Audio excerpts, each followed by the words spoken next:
Hey everyone, welcome to this Unplugged. I'm your host Ridwan. Today we're talking one of the most talked about topic in technology, artificial intelligence. And joining me again is Dapa, but this time not as a network engineer. Dapa is an AI researcher who's been working on machine learning for years. Dapa, welcome back to the Everyone, show. glad to be back, and I love how you connect the two topics because AI and network are actually deeply intertwined. Without network, I won't have access to the massive amount of data it needs, and without AI, network would be much harder to manage. That's a great point. So let's start there. How do network and AI works together? Think about it this way. Network are like the nervous system. They carry signal across the body. AI is like the brain. It processes the signal, learns from them, and sends instruction back. For example, network optimization, anomaly detection, self-healing networks. So AI makes networks smarter. Aesthetic. In fact, we are moving toward something called internet-based networking, where you just tell the network what you want, like an ad, uh, an ad video streaming for the conference, and the I figured out how to make it happen. That's that sound like magic. It's not magic, it's math and data, but it does feel the magic sometime. Okay, let's step back and define as properly what exactly is artificial intelligence. At its core, AI is a branch of computer science that creates systems capable of perform tasks that usually require human intelligence. This includes learning, reasoning, perception, and language understanding. So it's about making computers think. Yes, and now that is big destination. No ma- to make what we have today is neural AI systems that are brilliant at one specific task like ChatGPT, Google Translate, your phone face recognition. So it's specialists. Exactly. True human-like thinking is a called artificial general intelligence or AGA, and we're very far from that today. AI is more like a super smart assistant than human mind. So it's not going to take over the world anytime soon. Definitely not. The robots in the Terminator are kind of fiction. The real challenges are much more practical, which we get to later. Okay, so how does this smart assistant actually work? What under what under the what under the hood? Most modern AI is built on machine learning or ML instead of programming explicit rules. Like it is then that we feed the system enormous amount of data and that is discover pattern on its own. Like teaching a child by showing them example. Exactly.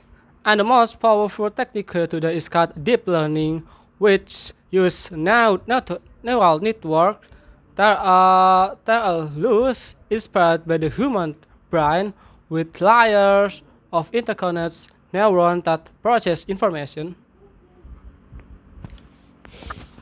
So more data equals smarter AI. Generally, yes, but quality matters as much as quantity. If you train an AI on biased data, it will produce biased results. That one of the biggest ethical challenges in AI today. So grab grab in, grab out still a place. 100%. AI is only as good as the data it learned from. It's a powerful tool, but it's not magic, it's math. Me again. Or it's if it's everywhere. Let me give you some example, like social media, streaming service, e-commerce, and navigation, email, and also voice assistant. Wow, so I'm using AI consultant without even realizing it. Exactly. And the really interesting part is that AI is getting better at understanding context. For example, your phone can now recognize not just for just your price, but whether your eyes are open. That's why you can unlock it while looking at it, but not when when you're asleep, of course. That's both cool and a little creepy. That direction most people have, and that bring up to the next big topic, ethic and concern. Let's address the elephant in the room. A lot of people are scared of AI movie like a Terminator and the Matrix show AI taking over the world. Should we be worried? Honestly, not yet. In the way movie show, we are the cat. If you not counters away from anything like super intelligent AI that could take over, the real concerns are much more practical and immediate. Like what? First, job displacement. AI is at automable tasks that used to require human worker, especially in manufacturing, customer service, and data entry. But it's also creating a new jobs like AI trainer, prompt engineer, and at GTs. So it's more of a shift than a replacement. Exactly, just like the industrial, like just like industrial revolt, the element to work, it changes the nature of work. The same is happening now. What about bias? You mentioned that earlier. That huge issue, for example, if an eye recruiting tool is trained on assume from predominantly male application, it may learn to favor male candidates. That's not the AI being evil, it's the data reflects historic bias. So we need to be very careful about what we feed the system. So the problem is not the machine, it's the humans behind it. Exactly right. AI is a mirror. It's reflect your data or bias and of value. The danger isn't AI going rogue. It's human using AI irresponsibility. Let's look ahead. What's the future AI? Where we hit it in the next 5 to 10 years. A few existing trends, generative AI, into our daily tool, we have an assistant that can draft email, create presentation, even generate marketing campaigns.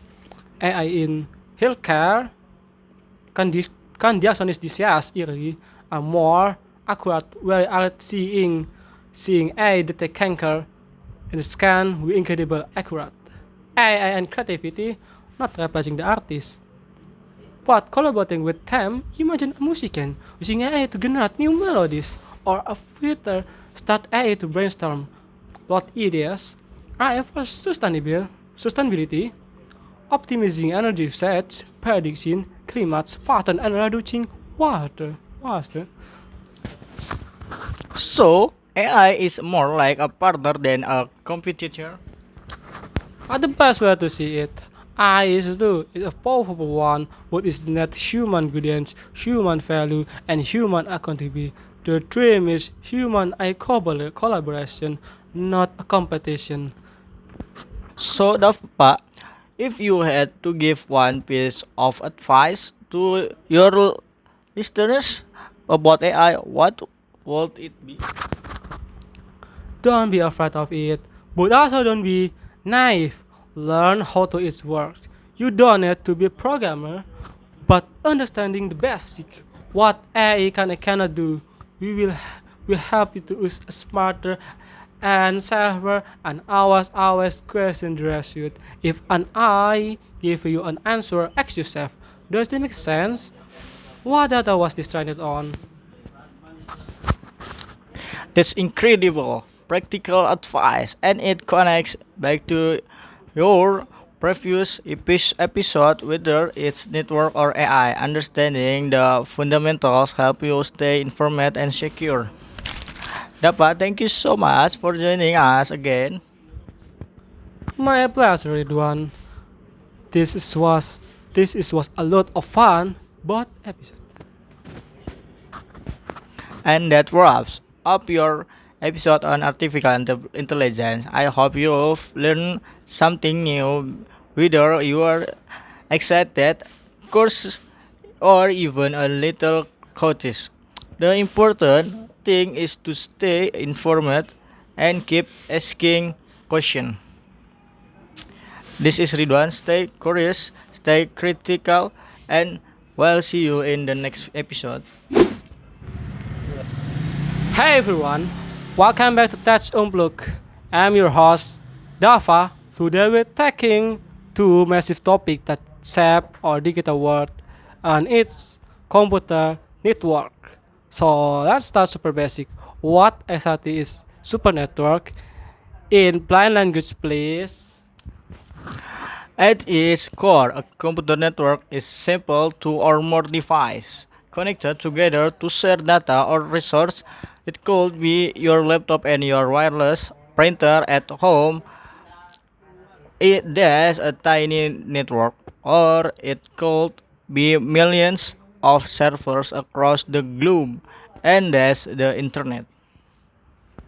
So it's not just about a cable and Wi-Fi. Exactly. People often think network means wires, but really, it's about communication, the rules, the address, and how data travels. Think of it like a postal portals system. Your data is the letter, your IP address is your home address, and routers are the problem delivering packets to the right destination. That postal analogy is a great. So every device has a unique address. Yes, that's your IP address. And every device also has a permanent physical address called a MAC address. Think of it like your ID card that never changes if you move to a new city. Okay, we heard that like LAN and WAN all the time. What do they actually mean? Good question. Network are categorized by size: PAN, LAN, MAN, and WAN. The internet. The internet is the ultimate one. It connects billions of devices worldwide. So one app at cafe on my laptop checking email. I'm using the cafe LAN which is connected to WAN and reach the email servers in another country. Exactly right. That's how it all works together. Now, this is the part that always amazes me. How does my photo actually get from my phone to my friend phone in another city? Great example. Your photo does not travel as one big chunk. It gets covered into tiny piece called packets. Each packet has a header with the destination IP address, and they might even take different routers to get there. Different routes? Doesn't that make it easy? Not really, because at the destination they're assembled in the correct order. This is called packet switching, and the whole process is governed by rules called protocols. Like TCP or IP.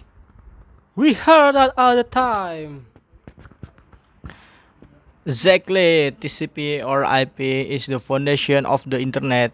Think of IP as the address system. It gets the packets to the right city, and TCP is like the delivery manager. It insurance the packets manager. Eh, The packets arrive complete and in order. There's also UDP, which is faster but less reliable, used for video streaming or gaming. So this is TCP is like registration email, and UDP is like sending a text fast, but make not hours arrive. That's a that's a great analogy. I'm using that from now on. Let's take hardware. What are the physical devices that make a network work? A few key players: one switch, two routers, three access point, four firewalls, a security guard that filters dangerous traffic. And cable? Or is wireless taking over? Wireless is convenient, but wired is still faster and more reliable. Fiber optic cables, in particular, use like to transmit data and near like speed, but Wi-Fi 6 and 5G are getting very close. What about network design? Like how you arrange a device? I heard that term of topology. Yes, topology is the shape of the network. The most common today is star topology. All devices connect to a central switch. Easy to manage. There's also mesh, where every device connects to many others. Every reliable used in big office or smart cities. So in a star network, if one cable breaks, only that one device goes offline. Exactly, but in mesh, data just finds another path. You're catching on fast. We can't talk about network without maintaining security. What are the basic? First, you need firewalls to block an unauthorized access. Then you need encryption, like using HTTPS or VPN. So even if someone encrypts your packets, they cannot read them. And that's where cryptography comes in. We cover that in a future episode. Exactly. Also, don't forget simple things. You store Wi-Fi password, update your router firmware, and separate GUIS device from your main network using VLANs. So Ridwan, in one sense, why should our listener can care about computer network? Because every single digital activity, from sending an email to streaming a movie to controlling smart home device, depends on network understanding. The basic helps you use technology smarter, solve problems, and stay secure. That's powerful, Ridwan. Thank you so much for breaking it down for us. My pleasure, dapat. Thanks for having me. That's the word for today's episode on computer network. Next time, we're diving into steganography, how to hide secret in appliances. Don't miss it. This is Dava. Stay curious and stay connected.